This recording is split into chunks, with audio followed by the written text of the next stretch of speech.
In the dead of night, a whispered "Sweet Jamie" slipped from my wife's lips as she slept beside me. A name that wasn't mine. A pet name that shattered the silence and my world in one breath. I caught my cheating wife. When she referred to him in her sleep, using a pet name. I lay awake in our terraced house in Manchester, the faint hum of rain against the windows a familiar lullaby, when it happened. My wife Eleanor, Ellie to me, stirred beside me, her chestnut hair splayed across the pillow. We'd been married 10 years, a proper British love story. Me, Thomas Hargreaves, a lorry driver with a knack for dry humor, and her, a librarian with a love for tea and Austen novels. Our life was steady, Sunday roasts, pub quizzes, and lazy afternoons with our dog Reggie. But that night, as the clock struck 2:13 a.m. on a dreary July morning, her sleep-talking changed everything. "Sweet Jamie," she murmured, a soft smile curling her lips. My heart stopped. I'm Tom, not Jamie. I'd never heard her use that name, not in jest, not in passing. I lay there frozen as she sighed again. "Miss you, sweet Jamie." The words hung in the air, a confession she didn't mean to give. My mind raced. Jamie could be a colleague, a friend, or worse. Ellie had been staying late at the library, cataloging, her phone buzzing with texts she quickly hid. I'd brushed it off as work stress, but now doubt gnawed at me. The next day, I couldn't let it go. Over breakfast, burnt toast and strong PG tips, I watched her, searching for signs.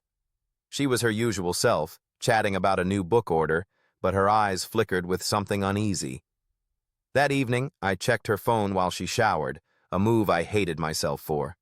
There it was. Texts to Jay with heart emojis, plans for a quiet weekend away. My stomach churned. I confronted her, voice shaking. "Who's Jamie, Ellie?" Her teacup clattered to the saucer, her face paling. It's nothing, Tom," she stammered, but the lie was flimsy. She confessed. Jamie was a charming publisher she'd met at a literary event, their late nights turning into an affair she'd hidden behind her quiet librarian facade. The betrayal cut deep. I moved to the spare room, the distance between us growing like a chasm. Ellie pleaded, tears streaming, saying it was a mistake, a fling born from loneliness. But trust was gone. I took Reggie for long walks along the Manchester Ship Canal, the gray water mirroring my mood. I thought of our vows, our holidays in the Lake District, the way she'd laugh at my terrible jokes. Was it all a lie? I filed for divorce, needing to reclaim myself. Months passed, and I found solace in Reggie's wagging tail and the pub lads' banter. Ellie moved out, taking a flat in Salford, her career faltering as the scandal whispered through library circles. One rainy afternoon, she called, her voice broken. She'd ended it with Jamie, realizing she'd lost more than she'd gained. I didn't forgive her, not fully, but I agreed to meet at a cafe near Piccadilly Gardens, neutral ground. As we sat with steaming mugs of tea, the rain tapping the window like a soft apology, I looked into Ellie's weary eyes, once so full of love, now shadowed with regret.